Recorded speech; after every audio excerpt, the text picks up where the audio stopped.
Once upon a time, in a quiet little village nestled deep in the Russian countryside, there lived an old man and an old woman. Their small wooden cottage stood at the edge of a vast forest, where tall pines whispered secrets to the wind. The air was always filled with the scent of fresh earth and wildflowers in summer, or crisp snow in winter. But inside their home, a gentle sadness lingered. The old couple had no children, and as the years passed, their days grew long and empty. They spent their time tending to a modest garden, baking bread, and sharing simple meals by the flickering light of the stove. One peaceful afternoon, as golden sunlight filtered through the lace curtains, the old woman decided to bake something special. She scraped the bottom of the flour barrel, gathering just enough to make a small round bun. "I'll make a little kolobok," she said softly to her husband, her voice warm like the oven's heat. "Perhaps it will bring some joy to our home." The old man nodded, his eyes twinkling with quiet hope. He watched as she mixed the dough with care, kneading it slowly until it was smooth and golden. She shaped it into a perfect ball, drew a smiling face with her fingertip, and placed it on the windowsill to cool.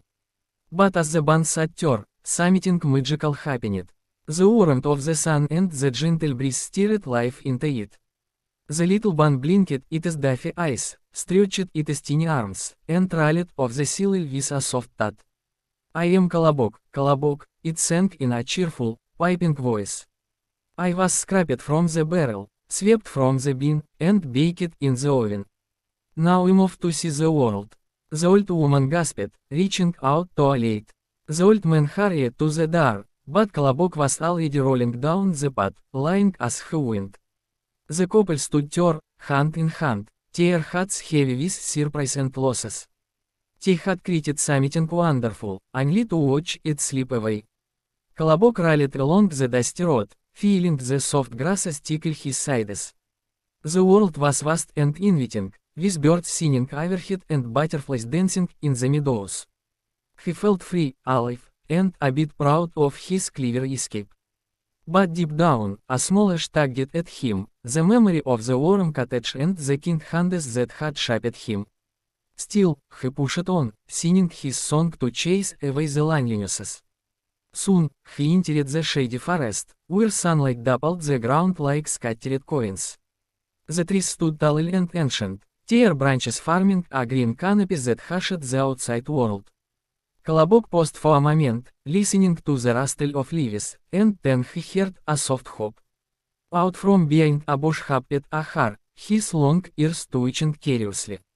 The hare's fur was soft gray, and his eyes sparkled with hunger. "Ah, little Kolobok," the hare said, licking his lips. "You look round and tasty. I think I'll eat you up." Kolobok stopped rolling and looked up calmly. He wasn't afraid, he felt a spark of mischief instead. "Wait, hare," he replied in his clear voice. "Don't eat them yet, let them sing you a song first."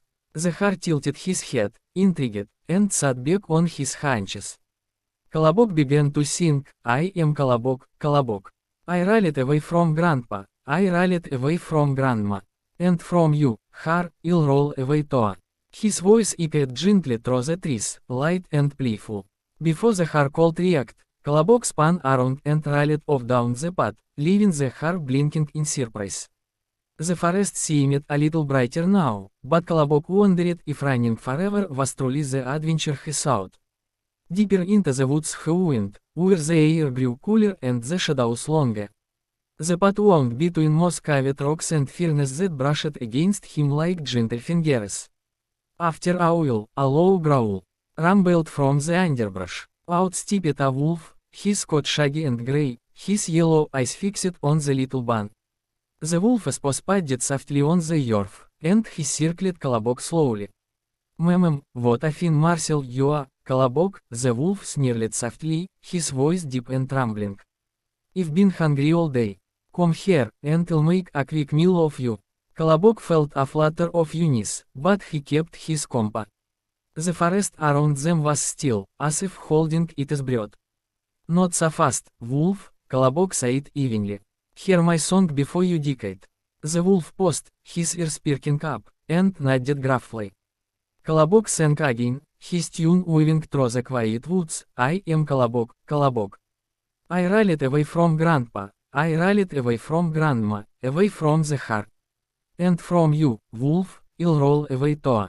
The words hung in the air like a melody on the breeze. As the last note faded, Kolobok darted forward, rolling swiftly past the wolf's legs and into the thicker trees. The wolf howled in frustration, but Kolobok was gone, his heart pounding with a mix of thrill and quiet doubt. Was this endless escaping making him happy, or just more alone? The sun began to dip lower, casting long golden rays through the branches. Kolobok rallied on, the forest floor soft under him, dotted with fallen leaves that crunched faintly. He thought of the old couple back home, perhaps sitting by the fire, missing their creation. The thought made him slow down, feeling a gentle pull toward warmth and belonging. But adventure called, so he continued. Before long, a heavy thud shook the ground. A massive bear lumbered out from a berry bush, his brown fur gleaming, his claws digging into the soil. The bear's voice boomed like thunder, yet it was laced with a lazy hunger. Little Kolobok, you smell delicious, he grumbled. Stop rolling and let em eat you. I'm too big to chase. Kolobok gazed up at the towering figure, the air thick with the scent of wild berries. A soft wind rustled the leaves overhead, creating a natural pause in the moment. Bear, don't be hasty, Kolobok said thoughtfully. Listen to my song first. It might change your mind. The bear scratched his head, then sat down with a thud, the ground trembling slightly. Kolobok sang once more, his voice steady and clear, I am Kolobok, Kolobok. I rallied away from grandpa, I rallied away from grandma, away from the heart, away from the wolf. And from you, bear, I'll roll away too. The song filled the clearing, echoing off the trees. As it ended, Kolobok rallied away quickly, slipping under a low branch while the bear lumbered to his feet too slowly. Kolobok escaped again, but now a deeper weariness settled in. The forest felt endless, and his rolls grew a bit slower. As twilight crept in, painting the sky in soft purples and oranges, Kolobok reached a clearing by a sparkling stream. The water gurgled peacefully, reflecting the fading light. There, lounging on a rock, was a clever fox. Her fur was a rich red, her tail swishing lazily, and her eyes gleamed with sly intelligence. She didn't pounce or growl, instead, she smiled warmly. Ah, dear Kolobok, she said in a silky voice, smooth as honey. You must be tired from all that rolling. Come closer, I can barely hear you. What a handsome little bun you are, so golden and perfect. Kolobok hesitated, the stream's gentle flow creating a soothing big drop.